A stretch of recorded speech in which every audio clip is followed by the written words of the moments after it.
오늘 우리 본말씀에서 출애굽기 강의 27번째 말씀 드리겠습니다. 우리가 무엇을 마실까? 제목으로 오늘도 함께 은혜 받도록 하겠습니다. 오늘 본문의 말씀은 이제 이스라엘 백성들이 홍해를 건넌 이후의 이유에 대해서 이야기가 나옵니다. 정말 감격스럽게 홍해를 건너게 되었습니다. 그리고 그들이 이제 수르강야로 들어갔습니다. 3일을 가는데 물이 없습니다. 이게 뭐 하천이 있는 것도 아니고 강이 있는 것도 아니고 옹달샘 있는 것도 아니고, 그래서 물을 먹지 못했습니다. 그러다가 한 3일째를 갔더니 물을 발견했습니다. 그래서 이제 그 물을 가서 마셨는데 물이 쓴맛이 났습니다. 마실 수가 없었습니다. 그래서 이제 이들이 고통 가운데 있게 되자 하나님께서 마라에 그 쓴물에 나뭇가지를 던지라고 합니다. 그리고 이제 그 물을 달게 하셨습니다. 그리고 하나님께서 이스라엘 백성들에게 계명, 하나님의 말씀을 주십니다. 그것이 오늘 우리가 읽은 본문의 내용입니다. 오늘날로 우리가 번역해서 말씀드리자면 이것입니다. 하나님께서 우리에게 말씀을 주십니다. 바로 예수 그리스도를 통해서 우리에게 말씀을 주십니다. 근데 그 말씀은 생수고 단물이고 정말 생명의 물입니다. 근데 사탄 마귀가 어떻게 합니까? 우리에게 쓴물을 줍니다. 그래서 이 세상은 온통 쓴물이 있습니다. 쓴물로 사람들이 다 먹고 사는 거죠. 그래서 다시금 하나님께서 우리에게 예수 그리스도의 십자가의 보혈을, 나무를 던졌다고 하지 않았습니까? 그 나무가 뭐겠습니까? 십자가지. 그래서 쓴물을 단물로 변화시켜 주셨다는 겁니다. 저주의 물이 축복의 물로 변했다는 겁니다. 오염되고 더러운 물이 생수로 바뀌었다는 겁니다. 누구를 통해서? 예수 그리스도의 십자가의 그 보혈의 피를 통해서. 그래서 어찌 보면 이 마라의 사건은 우리 삶 속에서 쓴물을 단물로 바꿔주는, 신약 성경에서 말하면 물이 포도주와 바뀌는 것 같은 놀라운 축복의 말씀입니다. 그러니까 오늘은 어찌 보면 축복의 말씀이니까 여러분들이 오늘 말씀도 잘 들으시고 은혜 받으시고 하나님의 놀라우신 축복으로 우리 삶이 다 변화되어서 쓴물 나는 인생이 단물 나는 인생으로 바뀌시길 주의 이름으로 축복합니다. 먼저 22절과 23절 말씀입니다. 이스라엘 백성들이 정말 감격 속에서 홍해를 건너가게 되었습니다. 그래서 어떻게 했을까? 모세와 미디안과 온 백성들이 하나님을 찬양하고 춤추지 않았습니까? 그게 우리가 지난 시간에 말씀드렸던 내용입니다. 이들에게 진정한 해방이 왔습니다. 이들에게 진정한 독립이 왔습니다. 이제 애굽 사람들은 더 이상 보고 싶어도 볼 수 없는, 우리가 해방을 맞아서 일본 사람들 다 자기 나라로 돌아가지 않았습니까? 그와 같이 이스라엘 백성들이 홍해를 건너므로 이제 종살이가 끝났습니다. 노예 생활도 끝났습니다. 진정한 해방감을 느끼게 되었습니다. 자, 그리고 이 기쁨이 지나고 곧바로 이제 이들에게는 무엇이 찾아옵니까? 어려움이 찾아오고 말았습니다. 3일 동안 이 수르강야를 갔는데 물을 얻지 못했습니다. 자, 우리 지도를 먼저 한번 보면서 말씀드리도록 하겠습니다. 우리가 잘 아는 것처럼 10가지 재앙을 내렸습니다. 그래서 이제 이스라엘 백성들이 살았던 저 고센 땅에서 이제 어떻게 합니까? 숫곳을 지나서 홍해 앞에 이르게 됩니다. 그리고 이제 홍해를 건너게 되죠. 그리고 이제 첫 번째로 만나는 게 오늘 본문 말씀 마라를 만나게 됩니다. 그리고 그 다음에 가면 이제 엘림을 만나게 되죠. 그리고 이제 시내산까지 내려가는 여정이 쭉 이스라엘들의 출애굽하고 광야 생활의 여정입니다. 앞으로 우리가 저 지도를 여러분들 잘 머릿속으로 기억하시기 바랍니다. 자, 아무튼 이제 이들이 사막, 그 광야로 들어갔는데 문제는 물이 없었습니다. 여러분들, 물이 없었다는 게 얼마나 이 당시에 힘들고 어려운 일인지 아십니까? 어린아이로부터, 그 어린아이는 아마 갓난아기도 있었을 겁니다. 정말 어린아이, 젖을 먹고 있는 어린아이도 있을 거고 아마 노인들도 있었을 겁니다. 그 중에는 병자도 있을 겁니다. 그러니까 어린아이들과 병자들과 노인들은 물을 먹지 않으면 안 됩니다. 이 뜨거운 날씨에 물을 안 먹으면 어떻게 하겠습니까? 물을 3일이나 먹지 못했습니다. 여러분들이 이거를 그냥 이스라엘 백성들이 3일 동안 물을 먹지 못했대, 이렇게 단순하게 생각하면 절대 이 어떤 이야기가 와닿지 않습니다. 이 3일을 물을 먹지 못했다, 더군다나 사막에서, 이거는 여러분들이 직접 경험해 보지 않으면 이들의 고통을 알 수가 없습니다. 우리가 출애굽기에 보면 이스라엘 백성 계속 원망하고 불평합니다. 그래서 우리가 말하죠. 참 이스라엘 백성들 믿음도 없다. 아니 하나님이 그렇게 복을 주시고 기적을 베풀어 주시는데 뭐 이렇게 원망 불평하나? 우리도 똑같습니다. 우리도 하나님은 날마다 복을 주시고 은혜를 주시는데 우리는 날마다 원망 불평합니다. 근데 우리의 원망 불평은 이스라엘 백성들의 고통에 비하면 아무것도 아닙니다. 사막에서 아무것도 없는데 먹을 물이 없다. 3일 동안 극히 힘들고 어려운 일입니다. 우리가 이 도심이나 여기는 사실은 도심이지 않습니까? 읍이니까 만약에 단수가 됐어, 아파트 하는데 물이 안 나와. 근데 뭐 예고도 없었어. 아니 지금 사무실에서 관리사무실에서 연락도 없이 그냥 물을 켜니까 안 나와. 그럼 여러분 세수 어떻게 할 겁니까? 출근해야 되는데 물을 어떻게 뭐 안 나와? 밥은 어떻게 해 먹습니까? 이게 보통 문제지 아니지 않습니까? 우리는 불과 한두 시간만 안 나도 난리가 납니다. 근데 여기 지금 3일 동안 물이 없었습니다. 뭐 다른 물은 제쳐두고라도 먹을 물이 없었다는 겁니다. 우리가 운동을 하고 나서 목이 마른데 물이 없다. 얼마나 힘들겠습니까? 정말로 일을 열심히 한 다음에 땀 흘리고 물을 먹었는데 물이 없다. 얼마나 고통스럽겠습니까? 지금 이스라엘 백성들이 그런 고통 가운데 있었다는 겁니다. 근데 드디어 물을 발견했다는 것입니다. 너나 할 거 없이 막 글로 물로 달려가지 않았겠습니까? 정말 이제 우리가 마음껏 이 물을 마시자 그렇게 막 물에 다 빠져 들어가지 않았겠습니까? 근데 물맛을 딱 봤더니 쓴맛이 납니다. 거기가 녹조가 있었던지 홍조가 있었던지 무슨 녹조류가 있어서 그런지 아무튼 물이 오염돼서 쓴맛이 납니다. 물이 쓰다든지 짜다든지 그러면 먹을 수 있습니까? 먹으면 더 고통스럽습니다. 배탈이 날 수도 있습니다. 자, 이제 우리가 여기서 한 가지 생각해 볼 게 있습니다. 왜 하나님께서 이 상황에서 지금 출애굽을 시키시고 홍해를 건너시고 그래서 정말 이스라엘 백성들 은혜 충만 성령 충만한 그 상태에서 3일 동안 물을 얻게 하시고 첫 번째 만난 물이 쓴물을 만나게 하셨을까? 이것을 우리가 잘 한번 생각해 보셔야 합니다. 왜 하나님께서 이렇게 쓴물을 주셨을까? 당연히 이유가 있습니다. 자, 우리가 그 나사로 이야기를 합니다. 나사로가 죽었죠. 나사로가 죽었는데 예수님께서는 나사로가 아프다는 말을 듣고도 이틀을 그곳에 더 머무르십니다. 그냥 갈릴리에서 이틀을 더 계십니다. 갈릴리에서 베다니까지 2, 3일이 걸립니다. 그러니까 예수님이 도착할 때는 나사로가 죽고 4일이 지나서 도착하게 됩니다. 그때 예수님께서 제자들에게 우리가 이제 베다니에 가자고 저 유대 땅으로 내려가자고 합니다. 그러면서 예수님이 아주 중요한 말씀을 제자들에게 무슨 말인지도 몰랐겠지만 주님께서 이런 말씀을 하십니다. 너희가 지금 가는 것이 너희에게 유익이라고. 왜 4일 지나서 지금 죽은 지 4일이 지난 그 나사로에 가는 게 왜 그들에게 유익이겠습니까? 예수님은 마음속으로 이 제자들에게 부활을 보여주고 싶었던 거예요. 부활. 유대인들은 사람이 죽으면 3일 정도는 다시 그 영혼이 돌아올 거라고 그렇게 생각을 했습니다. 그러니까 예수님께서는 일부러 이틀을 더 유한 이유가 4일 지나서 가려고. 왜? 4일이 지났다는 것은 이제 더 이상 이 사람이 살아날 어떤 방법이 없고 이 사람이 장기가 썩어버리기 때문에 도저히 살 수가 없습니다. 그래서 예수님이 일부러 4일 지나서 간 거 아닙니까?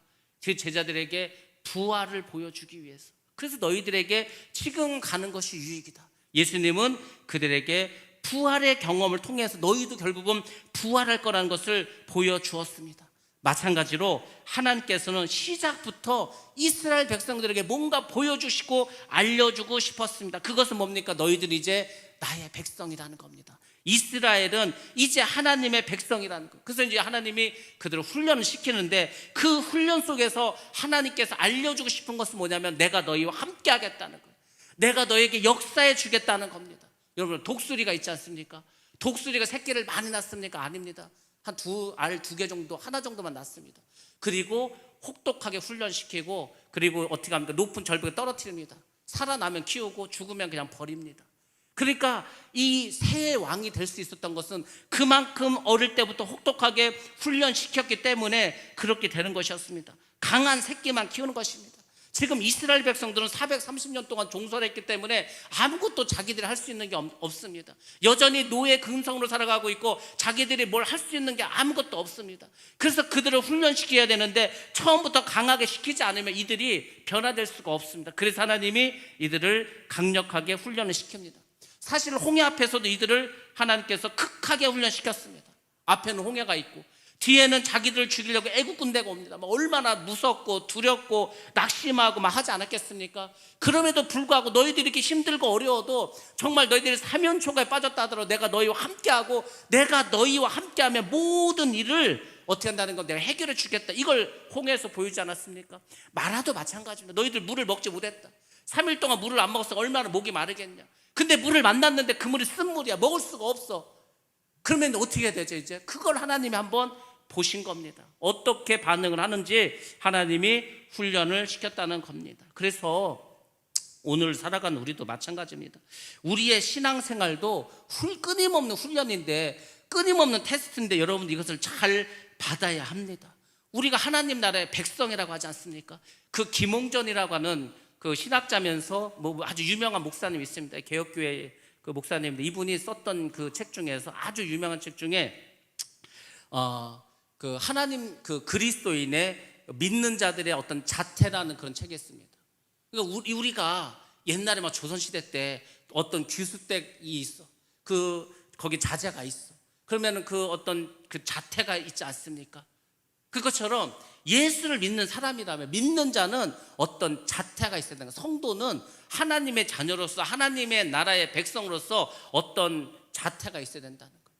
그냥 막 서두르거나 그냥 막 우왕좌왕하거나 이런 게 아니고 뭔가 힘이 있어야 되는 거예요. 그게 저절로 되니까 저절로 안 되지. 그래서 하나님 우리를 훈련시키는 겁니다.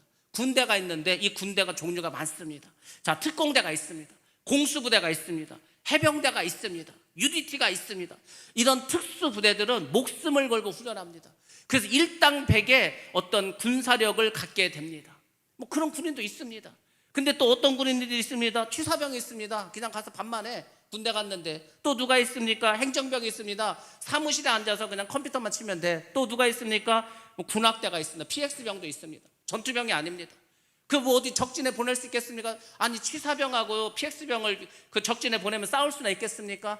그렇지 않죠. 그래서 하나님께서는 우리를 하나님의 나라의 백성으로 삼으셨기 때문에 훈련을 시킨 겁니다. 그게 아니면 굳이 뭐하러 우리를 훈련시키겠습니까? 그러니까 우리가 신앙인의 자태를 가지고 나아가야 되는 거예요. 지금 이스라엘 백성도 마찬가지입니다. 하나님이 훈련을 시킵니다. 훈련을 시켜서 이 훈련에 어떻게 합니까? 열심히 훈련해갖고 정말 자기의 근육도 키우고 실력도 키우고 총검술도 잘하고 사격도 잘하면은 훌륭한 하나님의 군사가 되지 않겠습니까? 하늘나라에 가면은 뭐가 있으면 받을 상이 있지 않습니까? 면류관이 있지 않습니까? 우리도 다 마찬가지라니까. 지금 우리가 훈련을 받는 거예요. 복음을 전하고 전도를 하고 교회 일에 봉사를 하고 하나님의 일을 최선을 다해서 합니다. 왜 그렇습니까?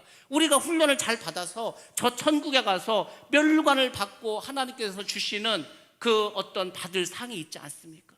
우리가 그 표대를 바라보고 나아가는 거 아닙니까? 오늘날 성도들이 그 표대가 없어. 내가 열심히 했어. 내가 정말 열심히 복음을 전했어. 말씀에 순종해서 저 하늘나라에 간 것뿐만 아니라 내가 거기서 하나님께서 주시는 그 보화, 그 면류관을 받으리라. 뭐 이런 게 있어야 되는데 아무도 그거에 대한 욕심이 없습니다. 그런 거룩한 욕심은 필요한데 그 관심이 없어. 그러니까 신앙생활이 다 어렵고 훈련을 받지 않고 있습니다. 지금 이스라엘 백성들도 나오자마자 너무 지금 힘든 일이 막 벌어지고 있습니다. 자, 이 상황에서 이스라엘 백성들의 했던 행동이 뭔지 아십니까? 그게 24절에 나옵니다. 이스라엘 백성들은 원망을 합니다. 원망을 합니다. 첫 번째 나온 반응이 원망이었습니다. 3일은 어떻게 참을 수가 있었어? 왜? 홍해를 갈라주셨거든. 홍해를 갈라주시고 애국 사람들 죽는 걸 보고서 야, 하나님 우리 함께 하시는구나, 하나님 능력이 많으시구나, 그때 너무 막 감격을 했기 때문에 그래도 3일은 어떻게 버텼으면 힘들지만 근데 물이 나왔는데 그 물이 쓴 물이야. 그러니까 이들이 바로 원망하면서 이렇게 말합니다. 우리가 무엇을 마실까? 우리가 도대체 뭘 먹으라는 거지? 뭐 어떻게 하라는 거지? 여러분들, 이스라엘 백성들이 마라의 쓴물을 먹고 우리가 무엇을 마실까? 이렇게 질문했던 것은 오늘날 우리도 똑같은 지금 질문 하나님께 드리고 있습니다. 사실 우리는 어떤 문제를 만납니다. 우리의 인생에 얼마나 문제가 많습니까? 이게 어떤 문제를 하나 해결하면은 끝난 줄 알았는데 또 가면은 또 다른 문제가 나옵니다. 자녀 문제가 해결되면은 돈 문제가 생기고, 돈 문제를 해결하면은 인간관계 문제가 생기고, 인간관계 문제를 해결했다는 질병이 와버리고, 끊임없이 우리의 인생은 문제 앞에서 우리가 힘들 수밖에 없습니다. 그 문제마다 우리가 살아갈 수 있는 방법은 뭐냐면 예수를 믿지 않습니까? 그러니까 문제를 바라보지 말고 하나님을 바라보면 됩니다. 하나님을 바라보시면 되는 거예요. 그리고 주님의 뜻을 깨달으시면 되는 거예요. 하나님, 나에게 왜 이런 질병 주셨습니까? 하나님, 왜 나에게 이런 어려움을 주셨습니까? 이것을 여러분들이 기도하면서 깨달으시면 됩니다. 그러면 여러분, 질병 앞에서도 실패 앞에서도 고통 중에서도 하나님의 뜻을 알 수가 있습니다. 그 작업만 하시면 되는 거예요. 그 문제를 우리가 해결하려고 하지 말고 하나님 앞에 나아가서 그렇게 기도를 해야 된다는 겁니다. 무엇을 할까? 이게 아닙니다. 무엇을 한다는 것은 인간적인 방법을 쓰겠다는 거예요. 우리는 무엇을, 이게 아니라 어떻게 할까요? 하나님, 하나님의 방법을 물어봐야 됩니다. 그래서 우리가 기도해야 되는 겁니다. 기도하라. 새벽 예배 나오든지 낮에 나와서 하든지 밤에 나와서 하든지 여러분들이 하나님 앞에 나와서 기도를 하셔야 됩니다. 아니면 골방에서라도 기도를 하셔야 돼요. 문제가 있는데 기도를 하지 않아. 그러면 다 어떻게 되는지 아십니까? 똑같습니다. 우리가 무엇을 마실까? 여기서 못 벗어나는 거예요. 무엇을 마십니까? 뭐 답이 있습니까? 자꾸 인간적인 문제로 그 문제를 해결하려고 합니다. 우리는 어떻게가 중요합니다. 주님, 어떻게 할까요? 어떻게 해야 합니까? 하나님 앞에서 자꾸 물어야 된다는 겁니다. 사실 지금 이스라엘 백성은 이 마라 앞에서 다시 한번 홍해를 가르셨던 그 하나님을 기억했어야 됩니다. 그 전에 자기들을 출애굽시켰던 그 전능하신 하나님을 생각하면서 그 은혜를 기억해야 돼. 아니, 지금 6월에 그 축복이 있지 않았습니까?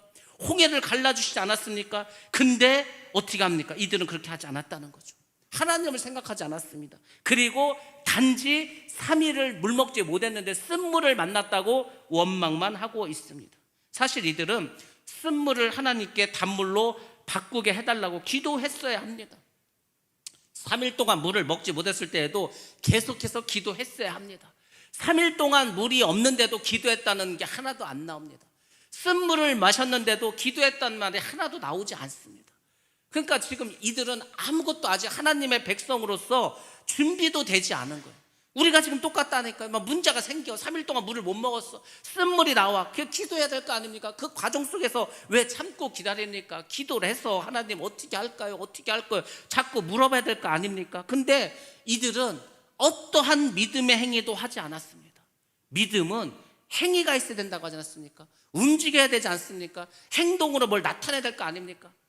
아무것도 하지 않았습니다.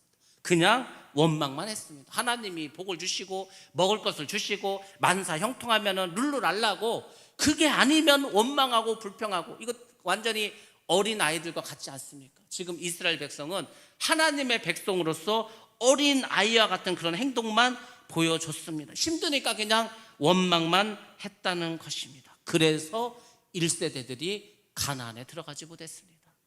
1세대들은 못 들어갔습니다. 20살 넘은 사람들 결국 들어가지 못했습니다. 왜? 계속 원망불평, 내내 원망불평. 그래서 결국은 그들의 자녀들만이 가나안에 들어갔다는 것을 여러분들이 꼭 기억하시기 바랍니다. 사람은 무엇인가 어떤 일을 참고 또 그 문제가 해결되기로 기다립니다.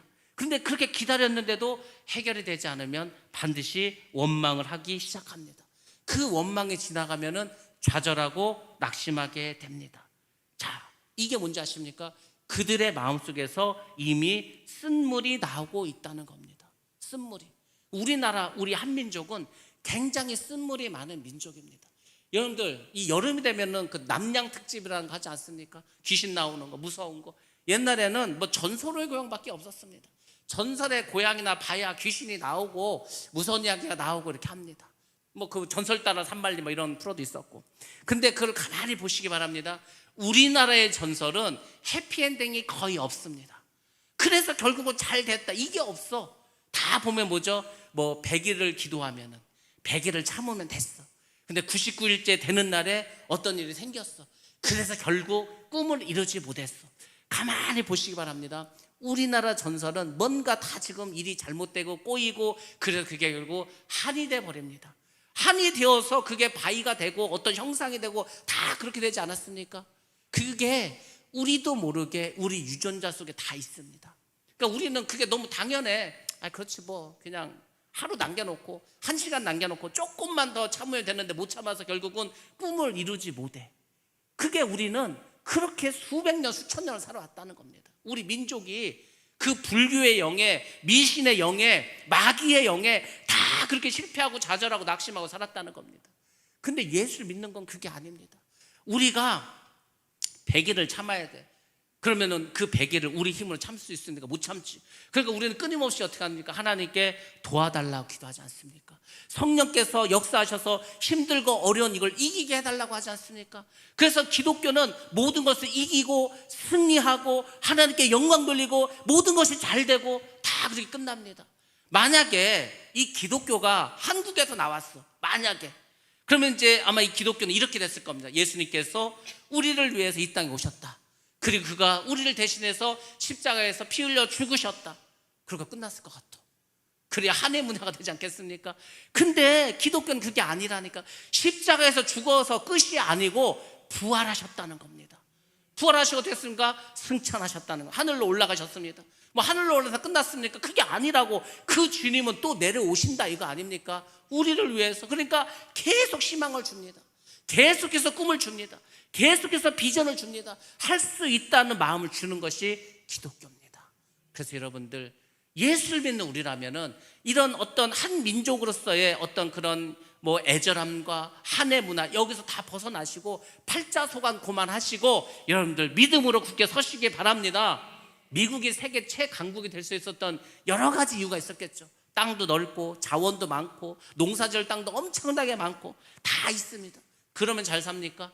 그럼 잘 삽니까? 땅은 러시아가 가장 넓습니다. 그 러시아에는 석유와 지하자원, 뭐 가스 어마어마하게 많습니다. 그래도 못 삽니다.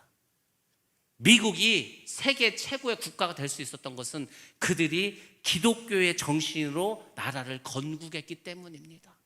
그 기독교, 그 예수를 믿는 것, 그래서 나라가 이렇게 부강하지 않았습니까? 그러면 여러분들의 삶 속에서 이런 어떤 한국 민족의 한해 문화 이런 거 이제 더 이상 팔자 여기에 얽매이지 마시고 여러분들 정말 주님을 바라보시고 여러분의 삶 속에서 이 쓴물들이 다 단물로 변하는 축복이 있길 바랍니다. 솔직히 말씀드려서 여러분의 삶 가운데에서 어떤 문제가 생겼다, 뭐 질병이든 뭐 물질 문제든 뭐 인간관계 문제, 모든 문제를 다 통해서 딱 해결할 수 있는 가장 핵심적인 키가 있다면 그것은 뭐냐면 그때 여러분들이 회개할 걸 찾으면 됩니다. 그러면 문제는 그냥 해결됩니다. 뭐 남을 원망해야 절대 문제 해결되지 않습니다. 누구를 미워해야 절대 해결 안 됩니다. 사람을 의지해서 절대 시간만 더 지체됩니다. 문제가 생기면 하나님께 기도하시고 나의 부족함과 연약함과 회개할 것을 찾으시기 바랍니다. 회개할 걸 찾으면 문제는 해결된 겁니다. 하나님 그렇게 역사하십니다. 이 굉장히 중요한 어떤 진리인데 꼭 여러분들 기억하시기 바랍니다. 어떠한 문제가 생겼다, 힘들고 어려운 일이 생겼다 그러면은 무조건 하나님 앞에 회개할 것을 찾으시기 바랍니다. 그 회개할 걸 찾으면 해결되는 거예요. 아간이 그렇게 훔쳐가고서 숨겨버리니까 아이성 전투도 지지 않았습니까? 원인을 찾으시면 됩니다. 반드시 해결해 주실 줄로 믿습니다. 자, 이스라엘 민족들은 통곡을 합니다. 한탄을 합니다. 자, 그들은 하나님께 영광 돌며 춤추며 찬양했던 사람들입니다. 3일 전에만 하더라도 그런 그들이 바로 이제 모세를 원망하고 하나님을 원망하게 되었습니다. 왜 그렇습니까? 이것이 타락한 인간의 본성이라는 겁니다. 본성. 우리가 신앙생활을 하고 신앙생활에 어떤 훈련한다는 게 뭔지 아십니까? 끊임없이 나의 본성과 싸우는 거예요.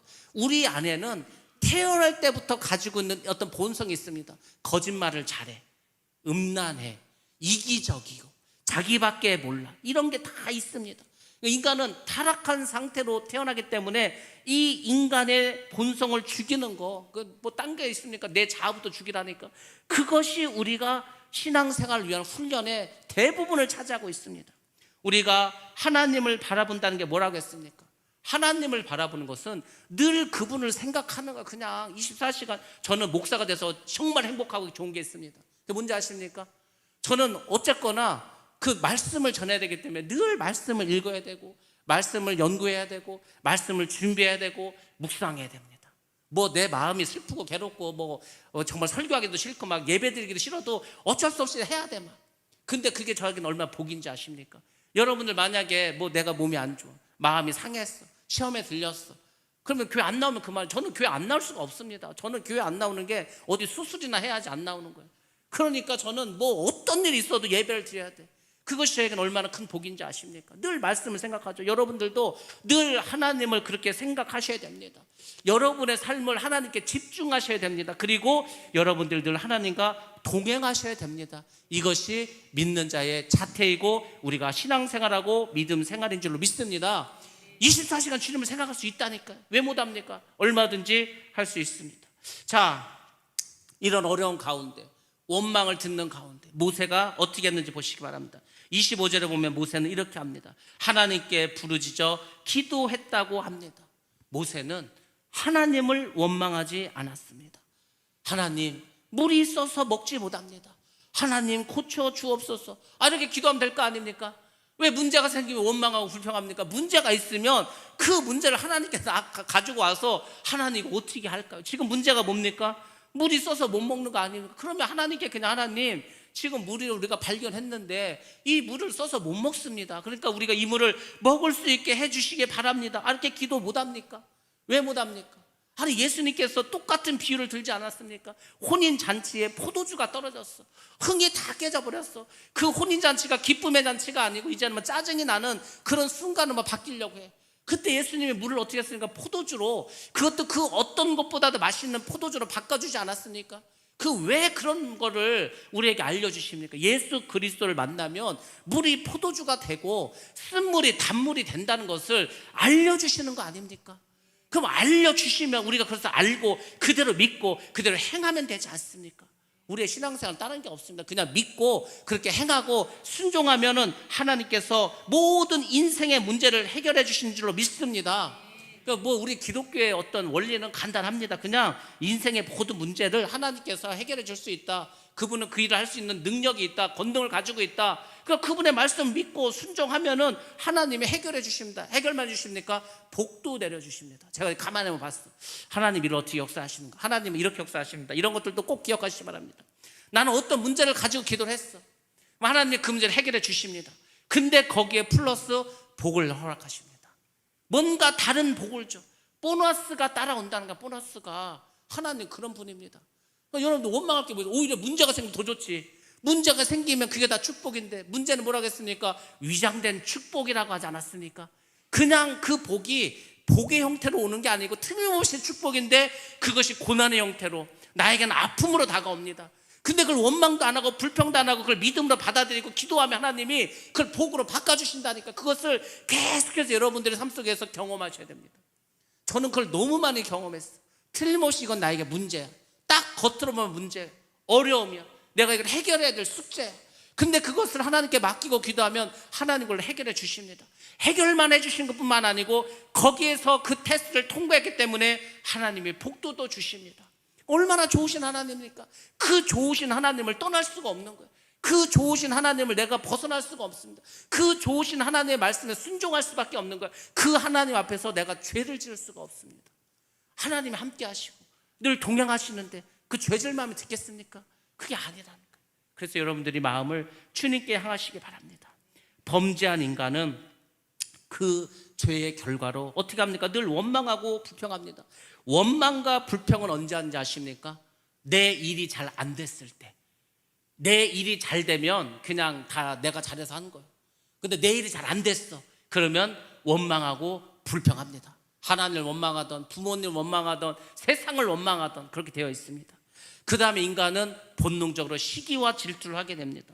시기하실 때는 언제 합니까? 시기와 질투. 여러분들 왜 우리가 시기하고 질투합니까? 언제 합니까? 남이 잘 됐을 때. 남이 잘 되면 시기하고 질투합니다. 그게 우리 인간의 본성입니다. 그러니까 뭐라고 했습니까? 이 인간의 본성의 그늘에서 벗어나야 된다니까. 벗어나시기 바랍니다. 하나님께서 우리 뇌를 어떻게 만드셨는지 아십니까? 우리 뇌는 나와 남을 구별하지 못합니다. 되게 똑똑한 것 같은데 나하고 남을 구별하지 못해. 그러면 이제 어떻게 되는지 아십니까? 내가 누구를 계속 미워해. 그러면은 우리 뇌는 다른 사람을 미워하는 게 아니고 내 머릿속에 그냥 미움만 가득 차. 그 미움이 누굴 공격하는지 아십니까? 자기 자신을 공격합니다. 그래서 결국은 누구를 미워하면 내가 병이 생기는 거예요. 내가 더 괴로운 겁니다. 근데 거꾸로 한번 생각해 보시기 바랍니다. 여러분이 누군가를 위해서 계속 기도를 해줘. 누군가를 계속 축복해줘. 누군가를 위해서 계속 박수를 쳐줘. 그러면 우리 뇌는 나는 틀림없이 다른 사람에게 그걸 했는데 그것이 우리 뇌는 나에게 하는 걸로 받아들입니다. 내가 잘 될 수밖에 없지 않습니까? 그래서 제가 뭐라고 했습니까? 내가 뭘 못하는데 다른 사람 내가 못한 걸 잘해. 그럼 시기하고 질투할 게 아니라 그 사람에서 박수를 쳐주라고, 그 사람을 칭찬해 주라고. 그러면 그 모든 복이 다 그 사람한테 가는 게 아니라니까 나한테 오는 겁니다. 그 원리를 잘 기억하시라고. 아니 왜 하나님께서 우리에게 다 알려주셨는데 형제를 미워하면 살인하는 거라고 하지 않았습니까? 여러분들 항상 기억하시기 바랍니다. 우리가 다른 사람에게 가진 그 모든 것들은 다 그대로 나에게 온다. 내가 저 사람을 저주하면 그 저주가 결국 나한테 오는 겁니다. 내가 저 사람을 축복하면 그 복이 결국은 나에게 오는 겁니다. 그러므로 여러분들 항상 용서하시고 다른 사람을 축복하시기 바랍니다. 그것이 여러분의 삶을 복되게 하는 겁니다. 하나님께서 우리에게 뭐라 말씀하십니까? 마지막 때 복음을 전하라고 하지 않습니까? 영혼을 살리라고 하지 않습니까? 그래서 우리가 지금 부흥을 외치고 있지 않습니까? 이것도 어찌 보면은 우리가 해결해야 될 숙제이고 우리의 과업이고 우리의 사명입니다. 반드시 해결해야 합니다. 우리가 반드시 일을 이루어내야 합니다. 그래서 우리는 하나님 말씀으로 돌아가고 하나님이 우리에게 무엇이라 말씀하시는가를 깨달아 알아야 됩니다. 제가 여러분들에게 말씀을 통해서 이것을 깨닫도록 해드리도록 하겠습니다. 어떻게 해야 우리가 지금 해야 될 이 숙제, 영혼 구원의 문제와 부흥과 우리 삶의 어떤 축복을 가질 수 있을까? 오늘 성경에서는 이렇게 말씀해 주고 있습니다. 하나님께서 쓴물을 단물로 바꾼 이 사건을 통해서 이스라엘 백성들에게 말씀을 주십니다. 그 말씀이 해결책입니다. 그 말씀은 오늘을 살아가는 우리에게도 해답이 되는 말씀입니다. 하나님 어떻게 했습니까? 규례를 정하시고 그들을 시험하셨다고 말해주고 있습니다. 하나님은 하나님의 말씀으로 쓴물을 단물로 바꿨다고 했습니다. 그렇게 할 수 있는 분입니다. 그까짓 거 못하겠습니까? 천지를 창조하신 그분께서 이 말은 우리가 쓴물을 달게 하려면 어떻게 하라는 겁니까? 하나님의 말씀을 우리 마음속에 소유하고 있어야 된다는 겁니다. 그 말씀을 읽어야 될 거 아닙니까? 아니, 말씀을 읽어야 말씀에서 뭐라고 하는지 알 거 아닙니까? 우리가 요한복음을 지금 월요일날 하고 있습니다. 그 요한복음을 영어책으로 본다고 하지 않습니까? 영어로 보는 이유는 해석을 조금 정확하게 하려고, 그 말씀을 좀 깊이 봅니다. 근데 그걸 보니까 성경에 이런 말씀이 있었나? 성경이 이런 내용이 있었나? 우리가 잘 알지도 못하는 게 굉장히 많이 있습니다. 예수님이 이런 문제로 이것 때문에 바리새인들하고 싸웠구나, 그런 게 굉장히 많이 나옵니다. 성경을 읽어야 우리가 하나님의 뜻을 알 거 아닙니까? 기도를 해야 하나님께서 우리에게 무엇이라 말씀하는지 알 수 있지 않습니까? 그래서 오늘날 우리는 우리 마음속에 하나님의 말씀을 소유해야 합니다. 그 말씀이 어디를 통해서 오시는지 아십니까? 정말 중요한 것은 그 말씀은 십자가를 통해서 옵니다. 십자가. 그러니까 우리 마음속에는 너나 할 것 없이 십자가가 다 세워져 있어야 됩니다. 사실은. 왜냐하면 십자가를 통해서 오는 그 말씀은요, 우리 삶을 다 변화시킵니다. 우리가 왜 말씀을 읽어도, 말씀을 들어도 전혀 삶이 변화되지 않을까? 우리 10년 가운데 십자가가 없어. 십자가는 예수 그리스도를 상징합니다. 예수님 십자가에서 매달리지 않았습니까? 그 예수 그리스도의 십자가는 원래 내가 죽어야 될 십자가지 않습니까? 나 대신 죽으신 그 예수님, 그 십자가의 사랑, 그게 없어. 예수님, 그분의 십자가의 사랑, 이런 것들이 우리 안에 있어야 되는데 이게 없습니다. 없으니까 우리에게 그게 복이 되지 않고 그 말씀이 능력이 없는 겁니다. 말씀은 능력이 있습니다. 왜냐하면 우리가 말을 하게 되면은 이게 파동이 일어납니다. 그 말이 사라지지 않는 거. 더군다나 하나님이 말씀하시는데, 아니 이 세상의 왕이 말해도요, 저 사람 저놈 끌고 가서 죽여 하면 죽입니다. 왕의 말도 그래. 그 권세가 있지 않습니까? 하나님의 말씀은 권세가 온 우주에 다 퍼집니다. 하나님 말씀이 그게 힘이 있는 건데, 아니 그렇게 힘이 있는 하나님의 말씀을 붙잡고 순종해야 되지 않겠습니까? 그 안에 복이란 복은 다 들어가 있는데. 그래서 여러분 마음속에 예수 그리스도 그분의 말씀과 십자가와 십자의 사랑으로 가득 채우시기 바랍니다. 성령으로 가득 채우시기 바랍니다. 그래서 그분이 우리 안에서 살아서 역사하실 수 있도록 하시기 바랍니다. 그러면은 everything is okay. 모든 것은 그냥 만사형통이 되는 겁니다. 우리가 하나님을, 그 예수 그리스도를 우리 안에 소유하시고 또 우리가 그 말씀 안에서 살아가야 합니다. 그럼 모든 것을 구한 대로 이루어 주신다고 하지 않았습니까? 하나님께서 우리 마음에서 쓴물을 단물로 바꿔 주십니다. 여러분들이 오늘 이제 말씀 듣고 여러분의 인생의 모든 쓴물들, 제가 이제 쓴물이 어떤 게 있는지 지금 말씀드릴 겁니다. 그 쓴물들을 다 단물로 바꾸시기 바랍니다. 왜냐하면 이 쓴물은 우리 마음속에서 끊임없이 솟아납니다. 이게 쓴물이 솟아나는 게 문제예요. 그러니까 우리가 고통스럽습니다. 괴롭습니다. 왜? 죄인된 어떤 인간이기 때문에, 죄가 있기 때문에, 사악하기 때문에. 자, 우리 마음속에서 어떤 쓴물이 올라오고 있는가? 첫 번째로 우리 마음속에는 불신과 미움의 쓴뿌리가 있습니다. 그래서 불신과 미움의 쓴뿌리가 계속해서 올라옵니다. 개를 가지고 학자들이, 이 과학자들이 실험을 했습니다. 개를 막 엄청 열받게 했어. 뭐 개를 화나게 만들어서 막 으르렁 하고 막 아주 개를 난리나게 했습니다. 막 심장이 막 벌떡벌떡 뛰게끔. 그리고 그 개의 혈액을 채취했습니다. 그랬더니 무슨 일이 벌어진지 아십니까? 그 개의 피 속에서 개 10마리를 죽일 수 있는 독소가 나왔습니다. 독이 나왔습니다. 그 피 속에. 여러분들, 우리가 막 화가 났어. 화가 난 사람의 침을 개미에게 딱 이렇게 묻히면 어떻게 되는지 아시죠? 개미가 바로 죽어버립니다. 우리가 막 화를 낼 때 막 소리를 지르지 않습니까? 그 우리의 말 속에서 나오는 그 공기 중에 독이 섞여 나오는 거 아십니까? 여러분들, 그러니까 우리가 막 마음속에 불신이 있고 막 미움이 있고 막 혈기가 있으면은 그게 우리 피를 전부 다 병들게 말합니다. 그 안에서 안 좋은 막 암을 유발하는 온갖 나쁜 호르몬 다 나옵니다. 그러니까 병에 걸리는 거예요.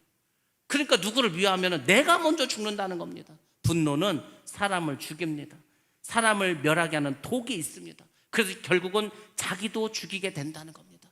혈기는 피를 병들게 해서 다 질병을 유발하게 합니다. 그리고 주변 사람들까지 힘들게 합니다. 그러니까 언제까지 화를 내고 언제까지 여러분들 불신의 마음으로 살아가시라고 합니까? 내가 먼저 죽게 생겼는데, 내가 병들게 생겼는데, 여러분들 이 불신과 분노를 치유하셔야 됩니다. 뭘로 치유하실 겁니까? 제가 지금 아까 말씀드리지 않았습니까? 예수 그리스도, 그분의 십자가의 사랑을 영접하기만 하면 됩니다. 그게 우리가 몰라서 못합니까? 아니, 예수를 믿으면서부터 우리는 지금까지 아까 권사님 기도 속에서도 그 십자가의 사랑, 그 사랑을 우리가 실천하게 해달라고 무수히 많이 듣고 무수히 많은 말을 했습니다. 듣기도 많이 듣고 말도 많이 했어. 중요한 건 그렇게 행하지 않는 거죠. 그걸 행하면 되는데, 정말 십자가의 사랑으로 내가 나아가면 되는데 그게 안 되는 겁니다. 그게. 그러니까 어떻게 됩니까? 나의 죄도 해결 못하고 미움과 불신도 해결을 못하는 거 아닙니까? 십자가의 사랑 내 안에 들어오면 내 죄가 사해집니다. 그 뭐 미워했던 거, 그거 제가 아무것도 아니라고. 아니, 사람이 지금 내가 지금 다 죽게 생겼는데, 내가 지금 한 1분 있으면 죽어야 되는데 뭘 누굴 미워하고 뭘 세상에 아쉬운 게 있겠습니까? 아무것도 아니라니까. 지금 여러분들이 뭐 화내고 짜증내고 여러분들이 마음을 괴롭히는 그것들이요, 죽음 앞에서는 아무것도 아니라고. 근데 그게 뭐 대단하다고 그걸 붙잡고 그렇게 힘들어 하십니까? 그러니까 여러분들이 십자가가 들어와야 돼. 그 십자가에 달린 예수님을 내려오시게 하고 여러분이 그 십자가에 올라가서 여러분이 그 십자가를 져야 됩니다. 그러면은 모든 문제가 다 사라집니다. 예수님이 왜 죽으셨습니까? 우리의 악한 것들, 우리의 모든 죄를 도말하시기 위해서 죽지 않았습니까? 여러분들 그걸 믿으신다면 그분의 십자가를 여러분의 심령 가운데 영접하시기 바랍니다. 그러면 여러분의 배에서 생수의 강물이 넘쳐날 줄로 믿습니다. 성령이 주시는 단물이 막 차고 넘칠 줄로 믿습니다. 그러니까 기쁨이야 샘솟는 거, 내게 강 같은 평화, 이게 되는 겁니다. 그게 저절로 되는 게 아닙니다. 내 안에 십자가가 세워질 때 이런 모든 문제가 해결되고 우리 삶이 변화될 줄로 믿습니다. 두 번째는 공포와 불안의 쓴물이 올라옵니다. 공포도 역시 인간의 큰 본성입니다. 이 공포가 다 나쁜 건 아닙니다. 왜냐하면 이 공포가 없으면, 두려움이 없으면 이 생존에 굉장히 불리합니다.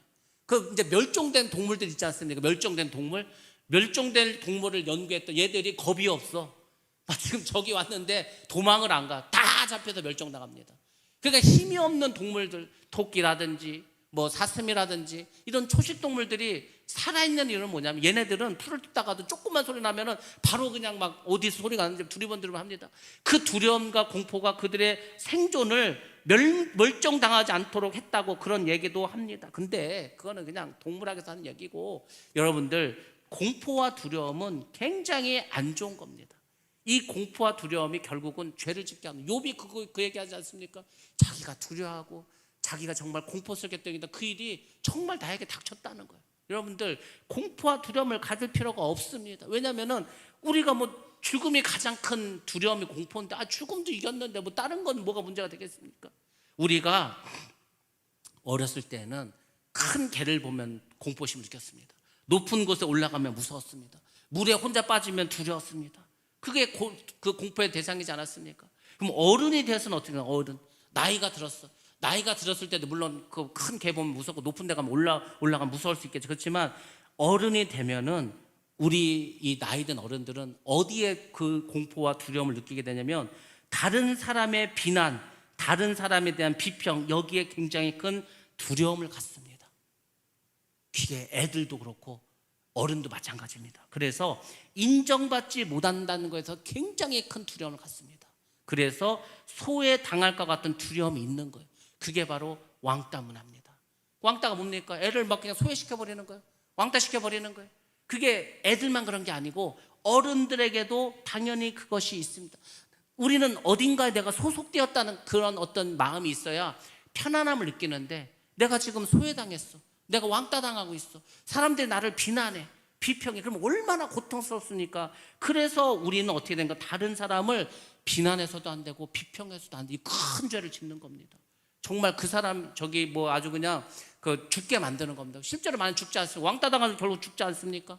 여러분들, 우리는 다른 누군가를 비난하고 비평할 그런 자격이 없습니다. 그건 하나님이 하시는 거예요. 제가 그렇지 않았습니까? 하나님이 하실 범위가 있어. 자꾸 사람들이 하나님도 안 돼, 자기가 그것을 하려고 그래. 그게 죄라니까요. 우리가 누구를 비난합니까? 누구를 비평합니까? 그 사람하고 나하고 어차피 생각하는 게 달라. 그 사람하고 나하고 살아온 어떤 이 삶의 경험도 달라. 다를 수는 있다니까요. 그 사람이 나하고 다른 거지, 그 사람이 틀린 게 아닌데, 우리는 다르면 다 나랑 틀리다고 생각하고 너무너무 쉽게 다른 사람을 욕하고 비난하고 비평합니다. 그게 나를 계속 두려움과 불안 속에 살게 하는 거예요. 내가 누구를 계속 다니면서 욕하고 돌아다녔어. 그러면 두렵지 않습니까? 야, 내가 말한 거 혹시 저 사람의 귀에 들어가지 않았을까? 다 들어갑니다. 결국 또 다 들어가. 여러분들이 저에 대해서 하는 얘기가 저는 없어 거기에. 근데 시간 지나면 다 저한테 들어옵니다. 다 들어와. 그냥 저는 그게 신기해. 그러니까 여러분들이 한 가지 아셔야 될 게 뭐냐면, 저를 비난하고 비평하려면요, 꼭 이걸 기억하시기 바랍니다. 절대 걸리지 마시기 바랍니다. 절대 걸리면 안 돼. 절대 걸리면 안 돼. 저 아는 경찰이 있습니다. 동생인데 걔가 걔 부인한테 그랬어요. 너 바람 피든 모르는데 신경 쓰지 않아. 근데 네가 한 가지 기억해야 될 것은 걸리지는 마. 걸리면 죽는 거야 이제. 똑같습니다. 근데 여러분들, 하나님을 우리가 속이고 하나님 몰래 여러분들이 뭐 누구를 비난하고 비판한 게 하나님은 안 들으실 것 같습니까? 다 듣고 계신. 그게 다 카운트 된다니까. 그게 여러분의 삶을 공포와 불안으로 끌고 가는 겁니다. 계속해서. 그러니까 여러분들이 누구를 칭찬만 해, 좋은 얘기만 해, 그 뭘 두 다리 쭉 뻗고 잘 거 아닙니까? 그럴 거 아니에요. 아니 어떤 사람 만났는데 나한테 막 너무너무 막 웃으면서 잘해주고, 왜 그러냐니까, 아니 내가 그 사람을 다른 사람한테만 칭찬을 했고 막 좋은 사람을 했던데 그게 결국 들어갑니다. 그 사람 귀에. 그러니까 내가 만나는 사람마다 다 나한테 막 고맙다고 할 거 아니에요. 근데 나는 사람만 만나면 누가 어떻고 다 해놨어. 그럼 여러분들 누군가를 만날 때마다 두렵지 않겠습니까? 내가 한 말 혹시 저 사람 들어가지 않았을까 하고. 그래서 우리는 항상 좋은 말을 해야 된다는 거 아닙니까? 여러분들이 정말 공포와 이 불안에서 벗어나려면 믿는 사람으로서 정말 어떤 그 믿음의 자태로서 이렇게 하시면 됩니다. 여러분들이 누군가를 위해서 기도해 주시면 됩니다. 우리 교회 아픈 분들 많지 않습니까? 그분들을 위해서 기도해 주는 거예요. 우리가 아는 사람 중에서 어려움 당한 사람들 많지 않습니까? 그분들을 위해서 계속 기도해 주는 겁니다. 그 기도하는 것을 하나님도 아시고 성령도 아시고 주님도 아십니다. 그래서 예수님께서 뭐라고 말씀하셨습니까? 새 계명을 주노니 서로 사랑해라. 내가 너희를 사랑한 것처럼 그렇게 서로 사랑하라고 하지 않습니까? 모든 두려움을 물리치시기 바랍니다. 그러려면 여러분들이 항상 좋은 말을 해야 되는 거예요. 누구를 비평도 하지 마시고 비난도 하지 마시기 바랍니다. 제가 목회하면서 몇 번 이렇게 좀 난감한 일을 당했어요. 정말 낙심한 적이 있습니다. 이거 내가 진짜 목회를 계속 해야 되나? 그렇게 극심한, 진짜라니까, 내가 이제 목회를 그만둬야 되는 그런 마음이 든 적도 있습니다. 그게 뭔지 아십니까? 누군가가 저에 대해서 무슨 말을 했다는 거. 근데 그 뭐 칭찬을 듣고 제가 그러진 않았겠죠. 왜 그런 식으로 말을 했을까? 왜 그렇게 생각했을까? 잘 알지도 못하면서. 차라리 나한테 와서 물어보면 내가 대답을 해줄 텐데. 이거 너무 쉽게, 그러니까 그렇게 쉽게 하는 거. 제가 생각했어요. 야, 목사인 나도 그렇게 그냥 저기 무슨 안주감으로 씹는데 다른 사람은 얼마나 더 쉽게 할까? 그러면 안 된다니까요. 그게 마귀가 가장 좋아하는 겁니다. 마귀는 여전히 우리의 그런 못된 습성을 이용한다니까요. 그래서 여러분들 항상 좋은 말 하시기 바랍니다. 항상 칭찬하시기 바랍니다. 누군가를 위해서 기도하시기 바랍니다. 그게 교회의 부흥이야. 아까 권사님 기도하면서 그러지 않았습니까? 우리가 부흥하려면 우리가 먼저 부흥해야 된다고. 그렇습니다. 우리가 부흥하는 게, 이렇게 변화되는 게 부흥입니다. 공포와 두려움에서 벗어난 길은 누군가를 위해서 기도해주고 칭찬해주고, 항상 우리가 비난 비평이 아니라 그 사람을 칭찬해주는 거, 그 안에 있는 줄로 믿습니다. 그러면 쓴물이 단물로 변화되게 될 줄로 믿습니다. 부활하신 예수님은 두려워하고 불안해하는 그 제자들에게 탁 나서면서 이 벽을 뚫고 나오는데 제일 먼저 하시는 게 무엇입니까? 너에게 평안이 있을지어다. 샬롬이라고 하잖아요. 샬롬. 하나님은 우리에게 항상 샬롬을 주시고 담대함을 주십니다. 하나님을 경외하면 마귀도 사람도 절대 두렵지가 않습니다. 그래서 히브리서 기자는 이렇게 우리에게 말씀해 주셨습니다. 히브리서 13장 5절 말씀 같이 보겠습니다. 히브리서 13장 5절 시작. 돈을 사랑하지 말고 있는 바를 족한 줄로 알라. 그가 친히 말씀하시기를 내가 결코 너희를 버리지 아니하고 너희를 떠나지 아니하리라 하셨느니라. 아멘. 아멘. 하나님께서, 주님께서 우리를 떠나지 않는 게 우리가 가장 두려움을 이길 수 있는 길입니다. 많은 사람들이 돈을 사랑해서 떠날 수도 있습니다. 족한 걸 알지 못하니까. 또 어떻게 합니까? 하나님 말씀에 순종하지 않아서 떠난 사람도 있습니다. 그러니까 여러분들이 주님 안에만 있으면 되는 거예요. 주님이 우리를 떠나지 않는다니까. 우리가 주님을 떠나는 겁니다. 잘 기억하시기 바랍니다. 세 번째로는 우리에게 열등의식의 쓴뿌리가 있습니다. 열등의식은 뭐를 갖고 온지 아십니까? 반항심을 가져오게 됩니다. 그러니까 이제 형제들끼리 첫째, 둘째, 셋째 막 있지 않습니까? 그게 자꾸 열등의식을 심어주면은 반항을 하게 돼 있습니다. 그래서 둘째 컴플렉스가 나오는 거예요. 둘째 컴플렉스가, 둘째는 위에서 치고 아래도 치고 이렇게 하니까 늘 어떤 비교 대상이 되니까, 그래서 반항심을 가져올 수밖에 없습니다. 근데 여러분들, 하나님은 사람을 외모로 판단하지 않습니다. 그 사람이 얼굴이 어떻게 생겼던, 그 사람이 뚱뚱하던 말랐던, 그 사람이 실력이 있던 없던, 그 사람이 집안이 어떻던, 그 사람이 뭐 학력이 어떤, 이런 거 전혀 상관이 없습니다. 열등감이 뭔지 아십니까? 열등감은 마귀가 주는 겁니다. 하나님은 우리를 뭐라고 했습니까? 하나님 우리에게 하나님의 자녀라고 하지 않았습니까? 여러분이 왕의 자녀예요. 왕자지 않습니까? 공주지 않습니까? 그러니까 마귀가 그것을 우리에게 자꾸 이렇게 잊어버리게 하는 거예요. 우리가 하나님의 자녀라는 것을 자꾸 잊게 합니다. 우리의 자존감을 자꾸 낮추게 합니다. 그게 마귀의 속임수 있지 않습니까? 미운 오리 새끼가 그거 아닙니까? 다 자꾸 나를 못생겼다고 그래요. 아니, 오리가 볼 때는 못생겼지 모르지만 얘는 지금 오리가 아니고 백조입니다. 오리하고 백조하고 게임이 됩니까? 차원이 다른데, 급이 다른데. 근데 자꾸 뭐라고 하니까 계속해서 열등의식을 갖지 않습니까? 우리는 하나님의 자녀고 왕 같은 제사장입니다. 우리는 하나님의 기쁨이 되는 존재입니다. 아니, 여러분들이 뭐라고 하나님을 기쁘시게 하는 존재입니까? 응? 여러분 아기를 낳았어. 그 아기가 뭐라고? 그 아기가 여러분의 기쁨이 되지 않습니까? 똑같은 겁니다. 우리는 하나님의 자녀이기 때문에 하나님의 기쁨이 되는 것을 꼭 깨달으시기 바랍니다.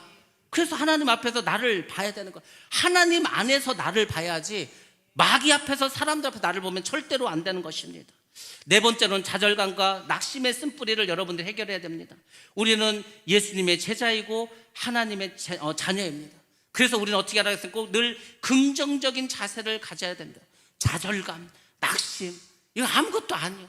불가능은 정말 아무것도 아닙니다. Impossible is nothing. 불가능, 그 못한다는 거, 그게 아무것도 아니고 우리는 할 수 있다니까. 성경이 뭐라고 말씀하시죠? 할 수 있거든이 뭐냐? 할 수 있으면 고쳐달라는 거. 믿는 자에게는 능치 못할 일이 없느니라. 여러분들, 우리는 능치 못함이 없는 줄로 믿습니다. 우리가 하나님 안에 있다면 그까지 귀신을 못 쫓겠습니까? 그 병의 문제에 우리가 시달리겠습니까? 사망 권세를 이기신 그 주인을 믿는데 병이 뭐가 문제가 되겠습니까? 할 수 있다는 믿음을 가지시기 바랍니다. 나의 존재를 하늘나라의 시민, 하나님 나라의 백성이라는 것을 인식하시기 바랍니다. 그리고 더 이상 마귀가 주는 쓴물 때문에 괴로워하고 고통하지 마시고 주님이 주시는, 하나님 주시는 오염되지 않은 생수를 마시기 바랍니다. 그 사람이 어디 간지 아십니까? 26절에서 보여주지 않지만 결국은 말씀 규례를 주시고 순종할 때, 하나님께서 테스트할 때 이기면 어떻게 됩니까? 선물을 얻게 됩니다. 그 선물이 뭡니까? 애굽 사람에게 줬던 모든 질병 중에서 하나도 너에게 주지 않겠다. 그 얘기는 뭡니까? 병에 걸려도 다 치료해 주신다는 거 아니겠습니까? 육신의 병에 걸려도 고쳐주시고, 마음의 병이 있어도 미움이나 불신이나 두려움이나 열등감 다 고쳐주시고, 영적인 문제가 있어도 다 해결해 주신다는 거 아닙니까? 모든 것을 자유케 해주시겠다고 주님이 약속해 주셨습니다. 그래서 하나님은 우리에게 치료의 하나님이 되시는 것입니다. 이 세상에서 정말 힘든 병이 있습니다. 그게 뭔지 아십니까, 여러분들? 정말 힘들고 어려운 병이 있는데, 그것은 뭐냐면 자각 증상이 없는 병입니다. 이 암이라는 게 일찍만 발견하면, 요즘 뭐 1기 뭐 0기 이때 발견하면은요, 뭐 항암할 것도 없습니다. 그냥 바로 해결해. 근데 문제는 뭐죠? 자각 증상이 없어. 아프지도 몰라. 하도 아파서 갔더니 암이라는 거예요. 아파서 가면은 기본 3기는 넘어 있습니다. 대부분 3기, 4기 되지 않습니까? 그래서 자각 증상이 없는 게 정말 큰 어떤 문제입니다. 그래서 우리가 어떻게 합니까? 건강검진을 하지 않습니까? 1년에 한 번씩, 6개월에 한 번씩, 2년에 한 번씩. 그럼 여러분들, 우리의 육신만 건강검진 해도 되겠습니까? 우리는 우리의 영, 우리의 신앙도 건강검진을 하셔야 됩니다. 내 영혼이 지금 하나님 안에 있는지, 내 믿음이 지금 온전히 말씀 안에 서 있는지를 건강검진을 통해서 알아야 될 거 아닙니까? 그게 뭡니까? 말씀을 통해서 아는 겁니다. 말씀을 읽고 말씀을 들을 때 그것이 은혜가 되고 항상 아멘이 되고, 아, 내가 저 말씀대로 살아야 되겠다, 이런 마음이 드는지, 아니면 딴 생각하느라고 아예 듣지를 못하든지, 아니면 아예 또 뻔한 얘기 하고 있네, 이렇게 하고 있지 않은지, 그것이 지금 나의 신앙 상태를 보여주고 나의 믿음의 어떤 믿음을 체크해주는, 점검해주는 거 아닙니까? 하나님께서는 어떤 병도 다 알려주십니다. 그리고 그 모든 병을 해결해 주십니다. 그래서 어디로 데려갑니까? 이 마라담에 나오는 것이 어디입니까? 엘림으로 데려가지 않습니까? 엘림에 갔더니 물샘이 12개가 있습니다. 샘이 하나만 있어도 좋겠는데 12개나 있습니다. 그리고 70개의 종려나무가 있습니다. 그늘을 제공해 준 거 아닙니까? 세상에 그 사막에서 샘이 12개나 있어. 그 종려나무가 70그루나 있어. 다 그 아래에서 물 마시면서 편하게 쉬지 않겠습니까? 물새를 12은 뭘 의미합니까? 12지파 12제자를 상징하지 않습니까? 70인의 종려나무는 무엇입니까? 70장로와 70제자들을 말해주고 있지 않습니까? 그 우리가 잘 아는 이 엘림은 결국 무엇입니까? 안식과 힐링을 말해주지 않습니까? 여러분들 꼭 기억하시기 바랍니다. 쓴물이 나는 마라 뒤에는 이런 안식과 평안을 주는 엘림이 있다는 것을. 그래서 여러분들 불평도 하지 마시고, 괴로워도 하지 마시고, 두려워도 하지 마시고, 십자가를 안으로 드리고 그 사랑을 실천하시기 바랍니다. 반드시 하나님께서 우리의 모든 인생의 문제를 해결해 주실 줄로 믿습니다. 그런 저와 여러분 되시기를 주의 이름으로 축원합니다.